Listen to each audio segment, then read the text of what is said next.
Hello ಮಕ್ಕಳೇ, ನೀವೆಲ್ಲರೂ ಹೇಗಿದ್ದೀರಾ? ಹವಾಮಾನ ಮತ್ತು ಹೊಂದಾಣಿಕೆಗಳ ಭಾಗಗಳು 1, 2 ಮತ್ತು 3ರ ಪಾಠಗಳನ್ನು ನೀವು ಆನಂದಿಸಿದ್ದೀರಿ ಎಂದು ನಾನು ಭಾವಿಸುತ್ತೇನೆ.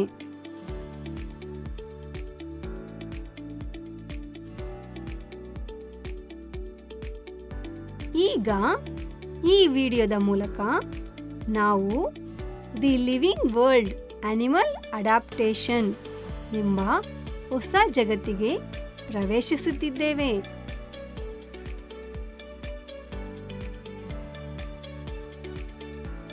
ಕಲಿಕೆಯ ಉದ್ದೇಶಗಳು: ನಾವು ವಿವಿಧ ಹೊಸ ವಿಷಯಗಳನ್ನು ಕಲಿಯುತ್ತಿದ್ದೇವೆ. ಅದರಲ್ಲಿ ಮೊದಲನೆಯದಾಗಿ ವಿವಿಧ ಪ್ರಾಣಿಗಳ ಕೆಲವು ಆವಾಸ ಸ್ಥಾನಗಳು, ಆಹಾರ ಪದ್ಧತಿಗಳು ಮತ್ತು ಗುಣಲಕ್ಷಣಗಳು. ಜಲಚರಗಳು, ಮರುಭೂಮಿ ಪ್ರಾಣಿಗಳು, ಕಾಡು ಮತ್ತು ಹುಲ್ಲುಗಾವಲುಗಳು, ವೈಮಾನಿಕ ಪ್ರಾಣಿಗಳು ಮತ್ತು ಹಿಮಭರಿತ ಪ್ರದೇಶಗಳಲ್ಲಿನ ಪ್ರಾಣಿಗಳಲ್ಲಿ ಹೊಂದಾಣಿಕೆಗಳು.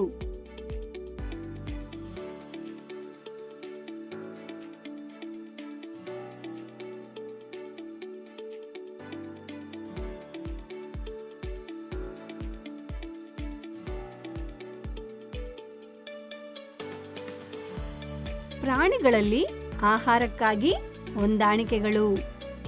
4ನೇದಾಗಿ ಸುತ್ತಮುತ್ತಲಿನೊಂದಿಗೆ ಬೆರೆಯಲು ಹೊಂದಾಣಿಕೆಗಳು. ಪ್ರಮುಖ ಪದಗಳು: ಭೂಮಿಯ ಮೇಲೆ,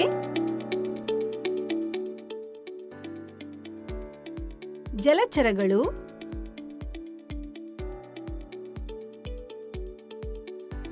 ಮಾಂಸಾಹಾರಿ,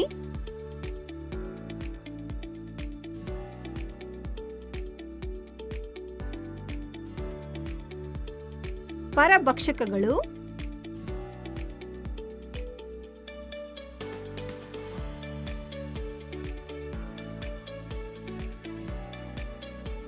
ಪಟಾಜಿಯಂ,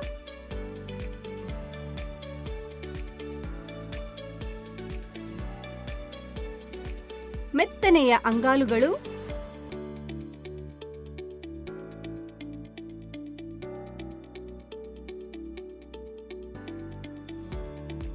ಪ್ಯಾಡೆಡ್ ಪಾವ್ಗಳು,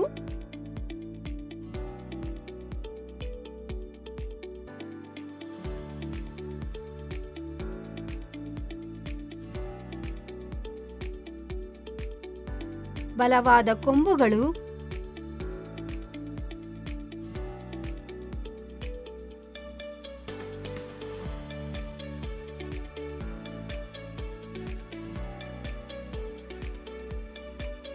ಇಳಿಜಾರು,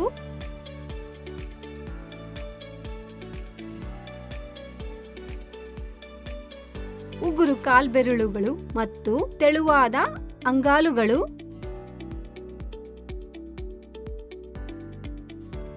ದೀರ್ಘ ಜಿಗಿತಗಳು,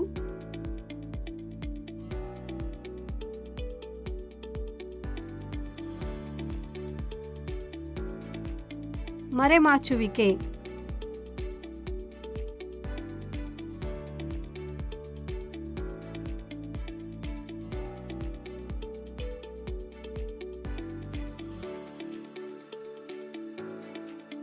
ಪರಿಕಲ್ಪನೆ ನಕ್ಷೆ: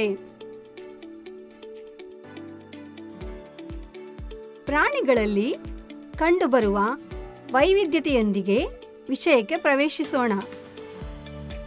ಕೆಲವು ಏಕಕೋಶೀಯ, ಇತರವು ಬಹುಕೋಶೀಯ.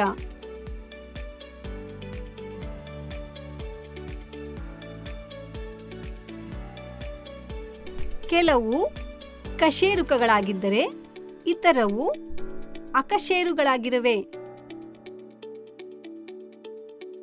ಈ ಜಗತ್ತು ವಿವಿಧ ಪ್ರಾಣಿಗಳಿಂದ ತುಂಬಿದೆ. ಜಲಚರ, ಭೂ,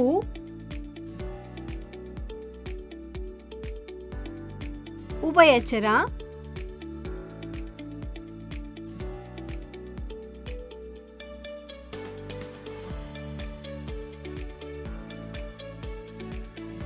ಸರೀಸೃಪ,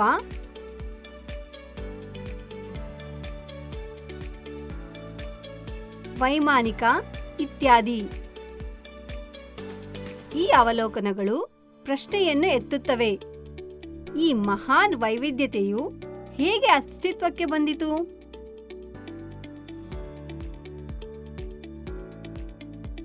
ಕಾಶ್ಮೀರ ಮತ್ತು ರಾಜಸ್ಥಾನದ ಪ್ರಾಣಿಗಳು ಒಂದೇ ರೀತಿಯವು. ಇವೆರಡರ ನಡುವಿನ ಯಾವುದೇ ವ್ಯತ್ಯಾಸಗಳನ್ನು ನೀವು ವಿವರಿಸಬಲ್ಲಿರಾ? ಎಲ್ಲವನ್ನು ವಿವರವಾಗಿ ಅರ್ಥ ಮಾಡಿಕೊಳ್ಳುವ ಮೊದಲು ಪ್ರಾಣಿಗಳು ಅಂತಹ ನಿರ್ದಿಷ್ಟ ಪರಿಸರಕ್ಕೆ ಹೊಂದಿಕೊಳ್ಳಲು ಹೊಂದಾಣಿಕೆಗಳಿಗೆ ಒಳಗಾಗುತ್ತಿವೆಯೇ ಎಂಬ ಅಂಶವನ್ನು ನೀವು ತಿಳಿದುಕೊಳ್ಳಬೇಕು. ಆದ್ದರಿಂದ ಮೊದಲಿಗೆ ಪ್ರಾರಂಭಿಸೋಣ. ಹೊಂದಾಣಿಕೆ ಎಂದರೇನು? ಹೊಂದಾಣಿಕೆ ದೇಹದ ಭಾಗಗಳಲ್ಲಿ ಮತ್ತು ಜೀವಿಗಳ ನಡವಳಿಕೆಯಲ್ಲಿ ಕ್ರಮೇಣ ಬದಲಾವಣೆಗಳು ಸಂಭವಿಸುತ್ತಿದ್ದವು. ಇದು ತಮ್ಮ ಸುತ್ತಮುತ್ತಲಿನ ಪ್ರದೇಶಗಳಿಗೆ ಹೊಂದಿಕೊಳ್ಳಲು ಸಹಾಯ ಮಾಡುತ್ತವೆ. ಅಂತಹ ಬದಲಾವಣೆಗಳನ್ನು ಹೊಂದಾಣಿಕೆಗಳು ಎಂದು ಕರೆಯಲಾಗುತ್ತದೆ. ಅವು ದೀರ್ಘಾವಧಿಯಲ್ಲಿ ನಡೆಯುತ್ತವೆ. ಈ ಹೊಂದಾಣಿಕೆಗಳು ಸಸ್ಯಗಳು ಮತ್ತು ಪ್ರಾಣಿಗಳಲ್ಲಿ ಕಂಡುಬರುತ್ತವೆ. ಮೊದಲನೆಯದಾಗಿ ನಾವು ಪ್ರಾಣಿಗಳಲ್ಲಿ ಹೊಂದಾಣಿಕೆಯ ಮೇಲೆ ಕೇಂದ್ರೀಕರಿಸುತ್ತಿದ್ದೇವೆ. ಅವುಗಳ ರೂಪಾಂತರಗಳಿಗೆ ಹೋಗುವ ಮೊದಲು ನಾವು ಕೆಲವು ಆವಾಸ ಸ್ಥಾನಗಳು, ಆಹಾರ ಪದ್ಧತಿಗಳು ಮತ್ತು ವಿವಿಧ ಪ್ರಾಣಿಗಳ ಗುಣಲಕ್ಷಣಗಳನ್ನು ನೋಡೋಣ. ಭೂಮಿಯ ಮತ್ತು ಜಲಚರಗಳ ನಡುವಿನ ಬೆನ್ನುಮೂಳೆಯ ಕಾಲಂಗಳು, ರೆಕ್ಕೆಗಳು, ಕಿವಿರುಗಳು, ಬಾಲಗಳು ಮುಂತಾದ ದೇಹದ ರಚನೆಗಳಲ್ಲಿ ಎಲ್ಲ ಅಂಶಗಳಲ್ಲಿ ವಿವಿಧ ಬದಲಾವಣೆಗಳನ್ನು ನಾವು ಗಮನಿಸಬಹುದು.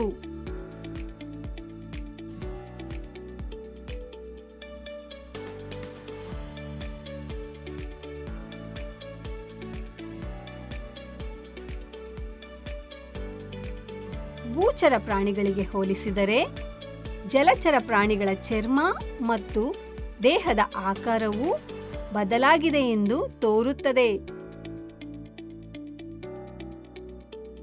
ಜಲಚರ ಪ್ರಾಣಿಗಳಲ್ಲಿನ ಹೊಂದಾಣಿಕೆಗಳು. ಮೊದಲನೆಯದಾಗಿ, ಮೀನುಗಳು ಚರ್ಮದ ಮೇಲೆ ಪೊರೆಗಳನ್ನು ಮತ್ತು ದೇಹದ ಮೇಲೆ ರೆಕ್ಕೆಗಳನ್ನು ಹೊಂದಿರುತ್ತವೆ. ಎರಡನೆಯದಾಗಿ, ಅವುಗಳ ದೇಹವು ಸ್ಪಿಂಡಲ್ನಂತೆ ಎರಡು ತುದಿಗಳಿಗೆ ಕುಗ್ಗುತ್ತದೆ. ಮೂರನೆಯದಾಗಿ, ಮೀನುಗಳು ಮೂಗಿನ ಬದಲು ಗಿಲ್ಗಳಿಂದ ಉಸಿರಾಡುತ್ತವೆ. ನಾಲ್ಕನೆಯದು, ಅವರ ಕಣ್ಣುಗಳು ಪಾರದರ್ಶಕ ಕಣ್ಣುರೆಪ್ಪೆಗಳನ್ನು ಹೊಂದಿರುತ್ತವೆ.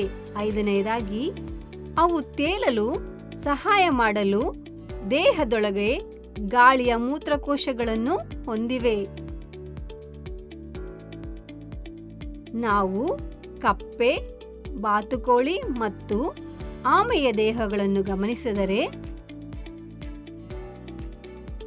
ಕಪ್ಪೆ ಮತ್ತು ಬಾತುಕೋಳಿಗಳು ಜಾಲದ ಕಾಲ್ಬೆರಳುಗಳನ್ನು ಹೊಂದಿವೆ. ಅವರು ತಮ್ಮ ಕಾಲುಗಳನ್ನು ಒರಟುಗಳಂತೆ ಬಳಸಬಹುದು.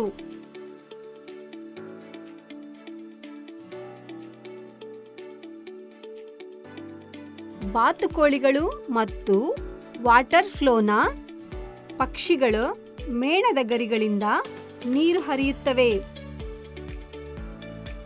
ಕಾಲ್ಬೆರಳುಗಳು ಜಾರುವ ನಯವಾದ ಚರ್ಮ ಮತ್ತು ತ್ರಿಕೋನಾಕಾರದ ತಲೆ ಕಪ್ಪೆಗಳಿಗೆ ನೀರಿನ ಮೂಲಕ ಸುಲಭವಾಗಿ ಈಜಲು ಸಹಾಯ ಮಾಡುತ್ತದೆ.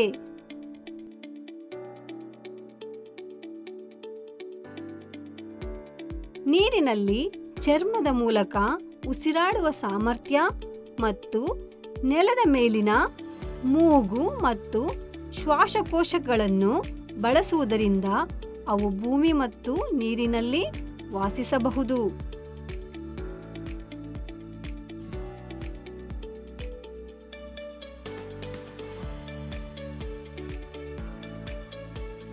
ಕಪ್ಪೆಯ ಬೆನ್ನಿನ ವಿಶಿಷ್ಟ ಬಣ್ಣಗಳು ಹುಲ್ಲಿನ ನಡುವೆ ಅಡಗಿಕೊಳ್ಳಲು ಸಹಾಯ ಮಾಡುತ್ತದೆ. ಅರಣ್ಯ ಮತ್ತು ಹುಲ್ಲುಗಾವಲುಗಳು ಪ್ರಾಣಿಗಳಲ್ಲಿ ಹೊಂದಾಣಿಕೆ. ಮೊದಲನೆಯದಾಗಿ ಕಾಡು ನಾಯಿಗಳು, ನರಿಗಳು, ಹುಲಿಗಳು ಮತ್ತು ಸಿಂಹಗಳಂತಹ ಮಾಂಸಾಹಾರಿ ಪ್ರಾಣಿಗಳು ವೇಗವಾಗಿ ಓಡಲು ಮತ್ತು ತಮ್ಮ ಬೇಟೆಯನ್ನು ಸೆರೆ ಹಿಡಿಯಲು ಬಲವಾದ ಕಾಲುಗಳನ್ನು ಹೊಂದಿವೆ.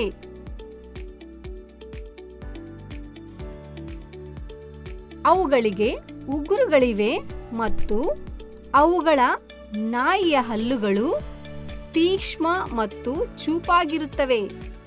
ಇದು ಆಹಾರವನ್ನು ಹರಿದು ಹಾಕಲು ಸಹಾಯ ಮಾಡುತ್ತವೆ. ಹುಲಿಗಳು ಕಾಲುಗಳನ್ನು ಜೋಡಿಸಿವೆ. ಇದು ತಮ್ಮ ಬೇಟೆಯನ್ನು ಮೌನವಾಗಿ ಹಿಂಬಾಲಿಸಲು ಮತ್ತು ಅದನ್ನು ಸುಲಭವಾಗಿ ಸೆರೆ ಹಿಡಿಯಲು ಅನುವು ಮಾಡಿಕೊಡುತ್ತದೆ.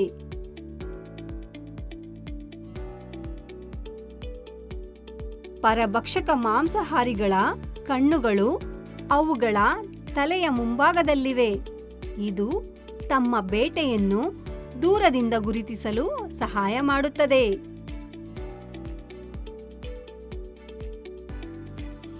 ಸಸ್ಯಾಹಾರಿಗಳ ಕಣ್ಣುಗಳು ಹಣೆಯ ಕೆಳಗೆ ತಲೆಯ ಎರಡು ಬದಿಯಲ್ಲಿ ಇರುತ್ತವೆ. ಇದು ಅವರಿಗೆ ವಿಶಾಲ ಕೋನದ ದೃಷ್ಟಿಯನ್ನು ನೀಡುತ್ತದೆ. ಇದು ಪರಭಕ್ಷಕಗಳಿಂದ ರಕ್ಷಿಸಲು ಸಹಾಯ ಮಾಡುತ್ತದೆ.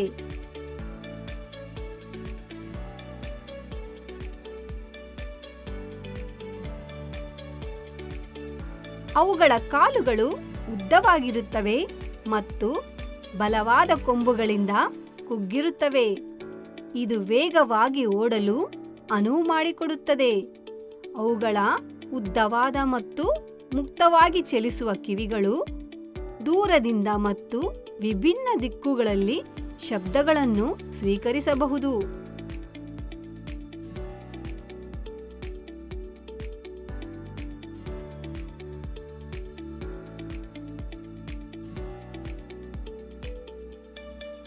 ಜಿಂಕೆ ಮತ್ತು ಕೃಷ್ಣಮೃಗಗಳು ತಮ್ಮ ಸುತ್ತಮುತ್ತಲಿನೊಂದಿಗೆ ವಿಲೀನಗೊಳ್ಳುವ ಬಣ್ಣಗಳನ್ನು ಹೊಂದಿವೆ. ಗಟ್ಟಿಯಾದ ಸಸ್ಯ ಪದಾರ್ಥಗಳನ್ನು ಜಗಿಯಲು ಅವುಗಳ ಹಲ್ಲುಗಳು ಬಲವಾಗಿರುತ್ತವೆ.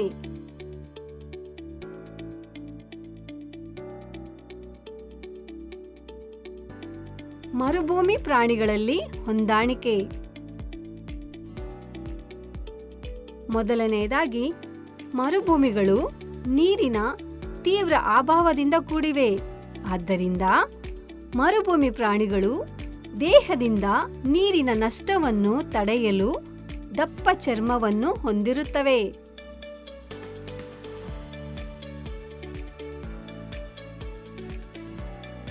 ಅವುಗಳ ಕಾಲುಗಳು ಚಪ್ಪಟೆಯಾದ ಮತ್ತು ಮೆತ್ತನೆಯ ಅಂಗಾಲುಗಳೊಂದಿಗೆ ಉದ್ದವಾಗಿರುತ್ತವೆ. ಚರ್ಮದ ಮಡಿಕೆಗಳು ಮೂಗಿನ ಹೊಳ್ಳೆಗಳನ್ನು ರಕ್ಷಿಸುತ್ತವೆ. ಕಣ್ಣಿನ ರೆಪ್ಪೆಗಳು ಉದ್ದ ಮತ್ತು ದಪ್ಪವಾಗಿರುತ್ತವೆ. ಮರುಭೂಮಿಗಳಲ್ಲಿ ಇಲಿಗಳು, ಹಾವುಗಳು, ಜೇಡಗಳು ಮತ್ತು ಹಲ್ಲಿಗಳು ಹಗಲಿನಲ್ಲಿ ಆಳವಾದ ಬಿಲಗಳಲ್ಲಿ ವಾಸಿಸುತ್ತವೆ ಮತ್ತು ರಾತ್ರಿಯಲ್ಲಿ ಸಕ್ರಿಯವಾಗಿರುತ್ತವೆ.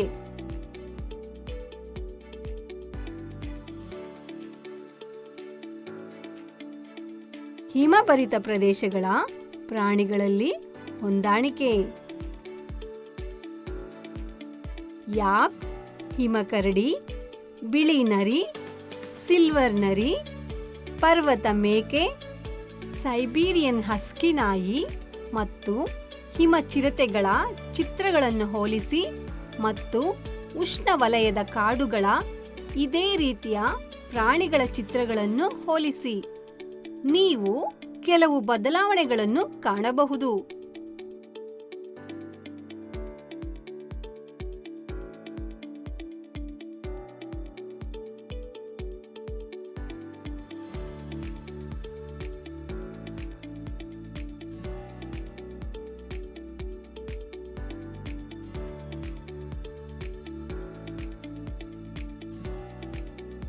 ಬಿಳಿ ಅಥವಾ ಬೆಳ್ಳಿಯ ದೇಹದ ಬಣ್ಣ ಮತ್ತು ಚರ್ಮದ ಮೇಲೆ ಉದ್ದವಾದ ದಪ್ಪ ಕೂದಲು ಹಿಮಭರಿತ ಪ್ರದೇಶಗಳಲ್ಲಿನ ಪ್ರಾಣಿಗಳ ವಿಶಿಷ್ಟ ಗುಣಲಕ್ಷಣಗಳಾಗಿವೆ.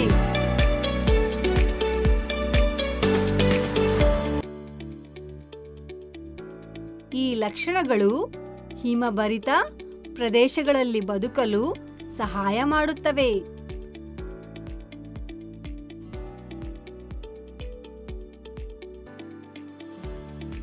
ವೈಮಾನಿಕ ಪ್ರಾಣಿಗಳಲ್ಲಿ ಹೊಂದಾಣಿಕೆ. ಸ್ಪಿಂಡಲ್ ಆಕಾರದ ಪಕ್ಷಿಗಳ ದೇಹವು ಹಾರುವಾಗ ಗಾಳಿಯ ಪ್ರತಿರೋಧವನ್ನು ಕಡಿಮೆ ಮಾಡುತ್ತದೆ. ಟೊಳ್ಳಾದ ಮೂಳೆಗಳು, ಗರಿಗಳಿಂದ ಆವೃತವಾದ ದೇಹ ಮತ್ತು ಮುಂಭಾಗದ ಕಾಲುಗಳನ್ನು ರೆಕ್ಕೆಗಳಾಗಿ ಮಾರ್ಪಡಿಸುವುದರಿಂದ ಅವುಗಳ ದೇಹವು ತೂಕದಲ್ಲಿ ಹಗುರವಾಗಿರುತ್ತವೆ ಮತ್ತು ಹಾರಲು ಹೊಂದಿಕೊಳ್ಳುತ್ತವೆ. ಆರ್ಥೋಪಾಡ್ಗಳಲ್ಲಿ ಹೊಂದಾಣಿಕೆ. ಕೀಟಗಳ ದೇಹವು ತೂಕದಲ್ಲಿ ಹಗುರವಾಗಿರುತ್ತದೆ ಮತ್ತು ಎರಡೂ ತುದಿಗಳಲ್ಲಿ ಕುಗ್ಗುತ್ತದೆ. ಅವು 2 ಜೋಡಿ ರೆಕ್ಕೆಗಳೊಂದಿಗೆ ಹಾರಬಲ್ಲವು ಮತ್ತು 6 ಕೋಲಿನಂತಹ ಕಾಲುಗಳೊಂದಿಗೆ ನಡೆಯಬಲ್ಲವು. ಸಸ್ತನಿಗಳಲ್ಲಿನ ಹೊಂದಾಣಿಕೆಗಳು. ಬಾವಲಿಗಳು ತಮ್ಮ ಮುಂಭಾಗದ ಕಾಲುಗಳು ಮತ್ತು ಹಿಂಭಾಗದ ಕಾಲುಗಳ ನಡುವಿನ ಚರ್ಮದ ತೆಳುವಾದ ಮಡಿಕೆಯಾದ ಪಟಾಜಿಯಂ ಸಹಾಯದಿಂದ ಹಾರಬಲ್ಲವು. ಸರೀಸೃಪಗಳಲ್ಲಿ ಹೊಂದಾಣಿಕೆ.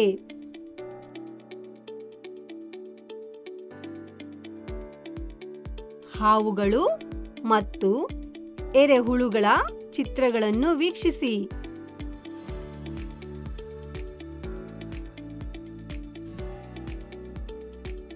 ಎರಡು ವಿಭಿನ್ನ ಸ್ನಾಯುಗಳನ್ನು ಬಳಸಿಕೊಂಡು ಎರೆಹುಳು ಬಳ್ಳಿಯನ್ನು ನೀವು ಕಾಣಬಹುದು. ವೃತ್ತಾಕಾರದ ಸ್ನಾಯುಗಳು ಪ್ರತಿ ವಿಭಾಗದ ಸುತ್ತಲೂ ಸುತ್ತುತ್ತವೆ ಮತ್ತು ರೇಖಾಂಶದ ಸ್ನಾಯುಗಳು ದೇಹದ ಉದ್ದಕ್ಕೂ ಚಲಿಸುತ್ತವೆ. ಮತ್ತೊಂದೆಡೆ ಹಾವು ನೆಲವನ್ನು ಹಿಡಿಯಲು ಮಾಪಕಗಳನ್ನು ಬಳಸುತ್ತದೆ.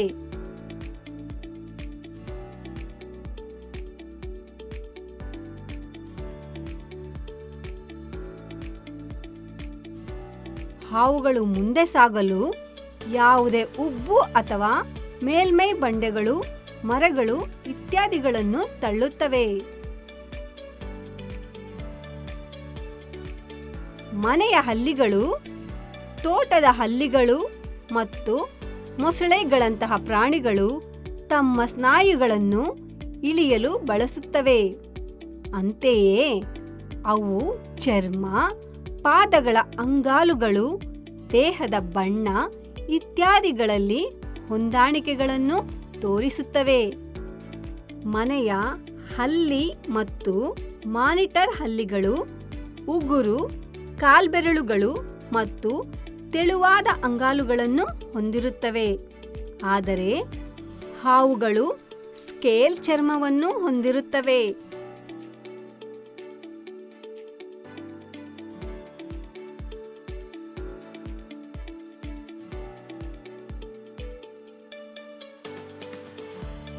ಪ್ರಾಣಿಗಳಲ್ಲಿ ಆಹಾರಕ್ಕೆ ಹೊಂದಾಣಿಕೆ.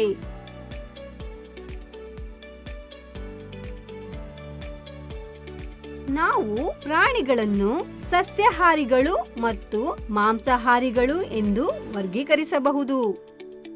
ಆಹಾರ ಪ್ರಕ್ರಿಯೆಯನ್ನು ಸುಲಭಗೊಳಿಸಲು ಪ್ರತಿ ವರ್ಗದಲ್ಲಿ ವಿಶೇಷ ಹೊಂದಾಣಿಕೆಗಳನ್ನು ಕಾಣಬಹುದು. ಪೋಷಣೆಯ ಅಧ್ಯಾಯದಲ್ಲಿ ನಾವು ಇದನ್ನು ಹೆಚ್ಚು ವಿವರವಾಗಿ ಚರ್ಚಿಸಿದ್ದೇವೆ. ಒಮ್ಮೆ ನೀವೆಲ್ಲರೂ ಈ ಕೆಳಗಿನ ಪ್ರಾಣಿಗಳ ಆಹಾರ ಪದ್ಧತಿಯನ್ನು ಗಮನಿಸಿ. ಹಲ್ಲಿಗಳು, ಕಪ್ಪೆಗಳು, ಊಸರವಳ್ಳಿಗಳಂತಹ ಪ್ರಾಣಿಗಳು ತಮ್ಮ ತೆಳುವಾದ ಉದ್ದನೆಯ ಕೋಲು ನಾಲಿಗೆಯನ್ನು ಗುಂಡು ಹಾರಿಸುವ ಮೂಲಕ ತಮ್ಮ ಬೇಟೆಯನ್ನು ಹಿಡಿಯುತ್ತವೆ. ಹಾವುಗಳು ಬೆಚ್ಚಗಿನ ರಕ್ತದ ಬೇಟೆಯನ್ನು ತಿನ್ನುತ್ತವೆ. ಅಂದ್ರೆ ಉದಾಹರಣೆಗೆ ದಂಶಕಗಳು, ಮೊಲಗಳು, ಪಕ್ಷಿಗಳು ಮತ್ತು ಹಾವುಗಳು ತಮ್ಮ ಆಹಾರವನ್ನು ಸಂಪೂರ್ಣವಾಗಿ ನುಂಗುತ್ತವೆ.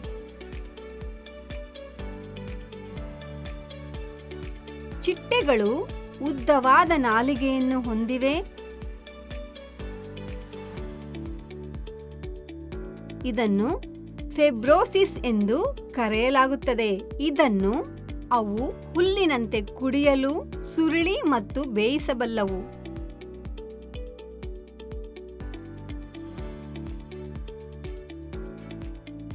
ಅವುಗಳ ಹುಲ್ಲಿನಂತಹ ಬಾಯಿಯ ಭಾಗಗಳಿಂದಾಗಿ ಚಿಟ್ಟೆಗಳು ಮುಖ್ಯವಾಗಿ ದ್ರವ ಆಹಾರಕ್ಕೆ ಸೀಮಿತವಾಗಿವೆ.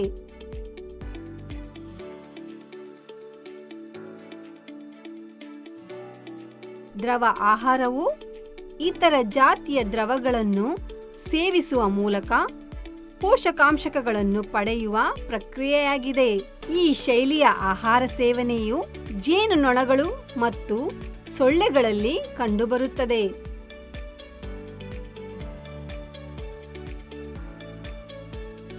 ಸುತ್ತಮುತ್ತಲಿನವರೊಂದಿಗೆ ಬೆರೆಯಲು ಹೊಂದಾಣಿಕೆ.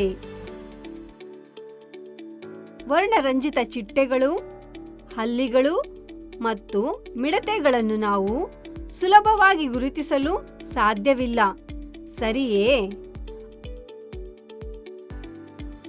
ಅವುಗಳ ಬಣ್ಣಗಳು ತಮ್ಮ ಸುತ್ತಮುತ್ತಲಿನೊಂದಿಗೆ ಬೆರೆಯಲು ಅವು ಹುಲ್ಲು ಮತ್ತು ಕಾಂಡಗಳು, ಎಲೆಗಳು, ಹೂವುಗಳು ಮುಂತಾದ ಸಸ್ಯಗಳ ಭಾಗಗಳ ನಡುವೆ ಮರೆಮಾಚಲ್ಪಡುತ್ತವೆ.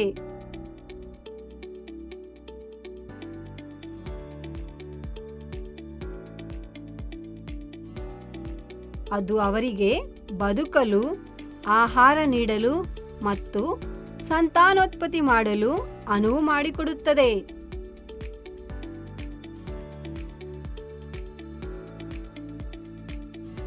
ಬನ್ನಿ ವಿದ್ಯಾರ್ಥಿಗಳೇ, ನೀವು ವಿವಿಧ ಹೊಂದಾಣಿಕೆಗಳ ಬಗ್ಗೆ ಸಾಕಷ್ಟು ಜ್ಞಾನವನ್ನು ಗಳಿಸಿದ್ದೀರಿ ಮತ್ತು ಪಾಠವನ್ನು ಆನಂದಿಸಿದ್ದೀರಿ ಎಂದು ನಾನು ಭಾವಿಸುತ್ತೇನೆ. ಇಲ್ಲಿಯವರೆಗೆ ನಾವು ಪ್ರಾಣಿಗಳಲ್ಲಿನ ಹೊಂದಾಣಿಕೆಗಳನ್ನು ಕಲಿತಿದ್ದೇವೆ.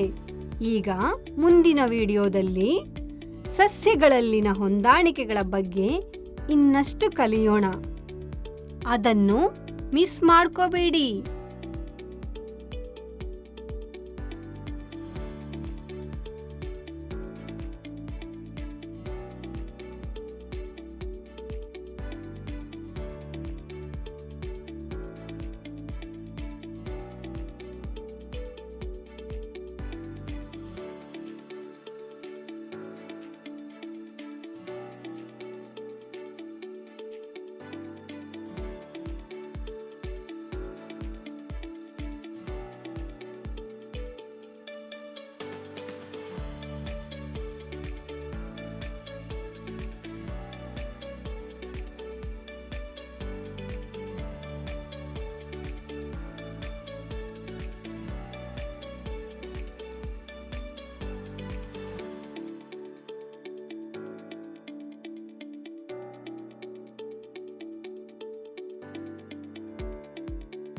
ಮತ್ತಷ್ಟು ಹೆಚ್ಚು ಆಸಕ್ತಿದಾಯಕ ವಿಡಿಯೋಗಳನ್ನು ವೀಕ್ಷಿಸಿದ್ದಕ್ಕಾಗಿ, ಲೈಕ್ ಮಾಡಿದ್ದಕ್ಕಾಗಿ, ಹಂಚಿಕೊಂಡಿದ್ದಕ್ಕಾಗಿ ಮತ್ತು ಚಂದಾದಾರರಾಗಿದ್ದಕ್ಕಾಗಿ ಧನ್ಯವಾದಗಳು.